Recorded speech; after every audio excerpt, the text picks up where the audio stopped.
চুরির ব্যাপারটা এটা হলো ইসলামী ফাউন্ডেশনের অফিসের, এটা হলো পিছনের সাইড, পশ্চিম সাইড পুরাতন বিল্ডিং বিশালের। এইটা ভেঙে এই দিক দিয়ে চুরেরা ঢুকে, এরপরে আমার মনে হয় এই জানালাটার এই যে চৌকাট এটাও ভেঙে এরপর এই দিক দিয়ে ঢুকছে, ঢোকার পর আবার এইটাও খুলে ফেলছে।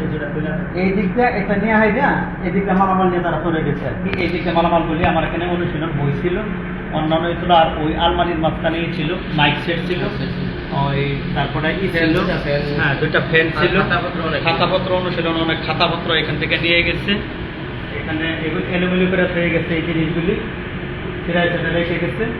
আর ওই ফ্যানটা হয়তো বা ওনারা সেভাবে ভাই করতে পারে নাই, যে কারণে ওইটা আবার এই যে মালামালটা চুরি করে দেওয়ার সময় এটা রেখে গেছে চুরেরা, এই জিনিসটা আবার রেখে গেছে, এই যে এটা রেখে গেছে। এটা মনে হচ্ছে ওই যে শাশুর যারা এরা এই কাজগুলি যারা নেশা টেশা এটা করেন, সম্ভাবনা মনে হইতেছে আমার কাছে যে ওরা এই কাজটা করে।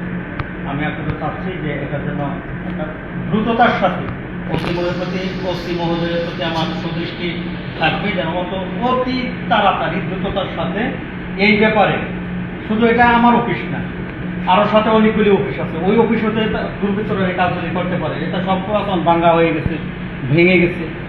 এটা দ্রুততার সাথে একটু তদন্ত সাপেক্ষে এদেরকে একটু শাস্তির আওতা আনলেই এগুলি আর করবে না, আশা করি।